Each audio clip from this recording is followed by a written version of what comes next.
Yahoo! Today I'm going to introduce to you Rhythm League. This video is more for competitors who want to join in. I've noticed in the Discord that a lot of people don't really understand exactly how to enter or how the categories work, so I'm just going to go through that in a lot of detail as much as I understand. Be aware that this event is a pilot season, which means that the rules are going to constantly change as the organizers kind of get a feel for what needs to happen for this show to be great. So, what is Rhythm League? Rhythm League is a global competition for VR gaming, specifically for rhythm games, but what sets it apart from other competitions today is that there is a really big focus on movement.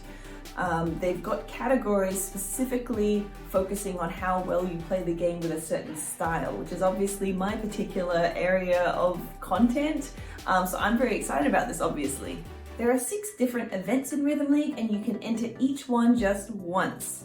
But that does mean that you could submit up to 6 entries. It's important to note that for each of these events, there are very specific rules about how you submit, and we'll run through those one by one. The first category is dance, which is obviously what I'm going to be entering. How the scores are broken down is that 25% of your score is made up of dance, and that covers how hard are the dance moves that you're doing and how well do you actually pull them off. Another 25% up is made of your technical score, so how difficult is this map that you're playing and how well do you actually pull off that map, so do you get a high score. The other 50% of your score, which is a really, really big chunk, comes from style. So does your performance all come together? Is it aesthetically pleasing? Do you look comfortable in your space? So overall, it is a performance-based scoring system similar to gymnastics. The other thing to note that's really important is that the format of your video must be mixed reality. The reason the organizers have done this is because their ultimate goals for this is that it's going to be a live event one day, and so their focus is on the mixed reality format. If you're going to submit, you need to make sure that your camera is placed behind you at an angle, which is pretty standard, but you can't edit your video, so you can't do multiple takes and chuck them together. It has to be one single take all the way through. You do have to have a score in the corner of your screen, and you have to show it all the way through till the end scoring board. Again, this is done because the ultimate goal for them is for this to be a live event, and so they need to make sure that all of their competitors can pull off their whole dance scene in one single take, and also a way for them to compare those performances considering it's not a live event, and that's why the camera has to be static and still. You can't move it around, you can't zoom in and out, or do any kind of special effects. If you think that you can put together a video that meets all of that criteria, you're going to want to put it together by June 15th. That's the submission cutoff date, after which on the 1st of July, they'll be making an announcement of who are the finalists. So what does that mean?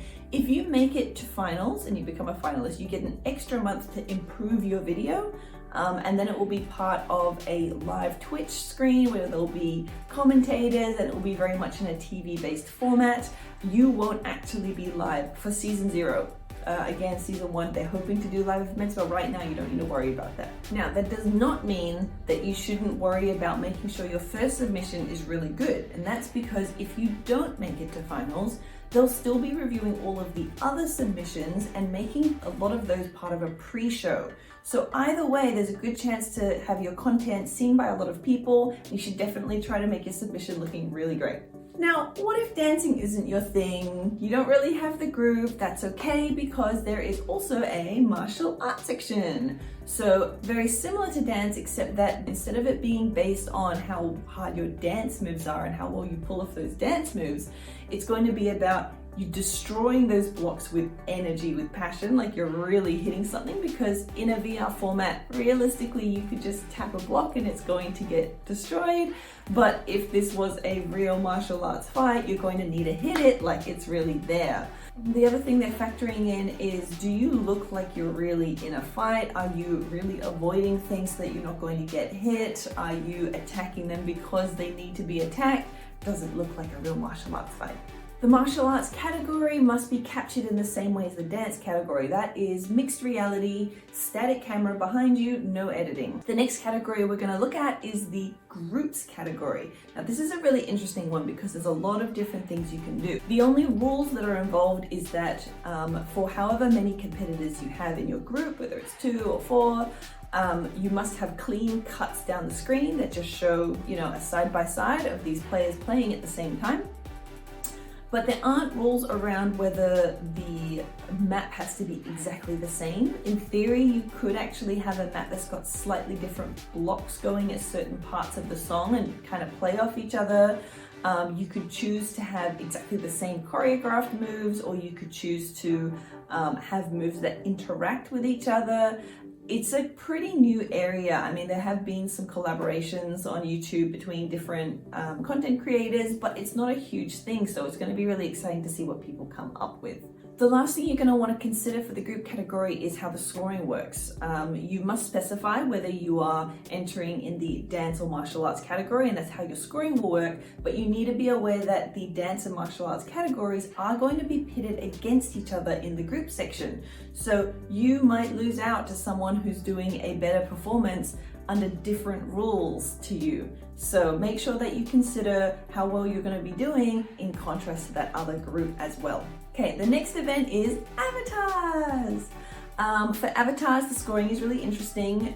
Regardless of whether you're doing dance or martial arts or a group entry, you are all going to be versing against each other. Your scoring will come from 20% being based on your avatar. Half of that is does your avatar look lifelike? My interpretation of that is it's going to be judging actually the quality of your avatar itself, the rigging, do all of the parts move and flow in a realistic way? And then the other half of that 20% is just how pretty your avatar is. Does it look awesome? And then the other 80% of your total score will then be exactly the same as the dance or martial arts category, but just weighted down to be 80% of whatever your total score was. And that's how the avatar scoring is going to work. I know a lot of avatar full body tracking users are really disappointed that there's only one event that they can enter with their full body avatar. I think it's important to note that when Rhythm League first dropped, there was no consideration for avatars at all, and they've since added in that event category. So it sounds like they're definitely seeing the kind of interest there is in that space, and by season 1 there should be a lot more out there for the avatar players. The next category is technical. So the scoring is much simpler for this one. 50% comes from how difficult the map is, and the other 50% comes from how well you nailed that map. I'm very excited to see it because I don't play ranked maps, I don't do the high score thing, but I'm going to enjoy just seeing the top competitors from around the world go at it. This category is going to be really interesting because there's going to be a lot more players who can compete. For the last 4 I've talked about, you had to have either a mixed reality setup or a full body tracking setup. And so for this one, you don't need that. Anyone with a VR device can join, so I'm really interested to see who the top competitors are going to be. The last category is artistry. So this is for the mappers themselves, who are the core of this community. 50% of the score is going to come from how pretty the map is, 30% comes from how creative and unique it is. There's a little bit of score for cohesiveness, does it all come together into one nice clean product? And finally, mastery. Is it well refined? Does this person clearly know how to make a good map?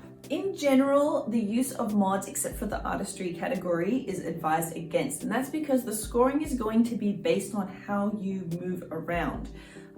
If you have other things going on your screen, that's going to draw the judging panel's focus away from you and most likely mean that you just don't get those moves seen at all. But if you do want to use mods, there is an approved list on the website. You can only use those mods and you must declare what mods you use for your entry. And for whatever you do use, there is a chance that if you were to make it to finals, that you might not actually be able to use those mods at all. The organizers have not made a decision for the finalists and for the live show whether mods will be allowed or not.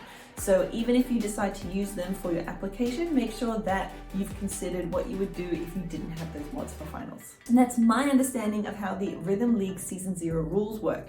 If you still have some questions, if you're a competitor, ideally jump in their Discord and ask the organizers yourselves. But if you ask questions in the comments, I will do my best to answer them as far as I am aware. And I can't wait to see you at Rhythm League. Bye!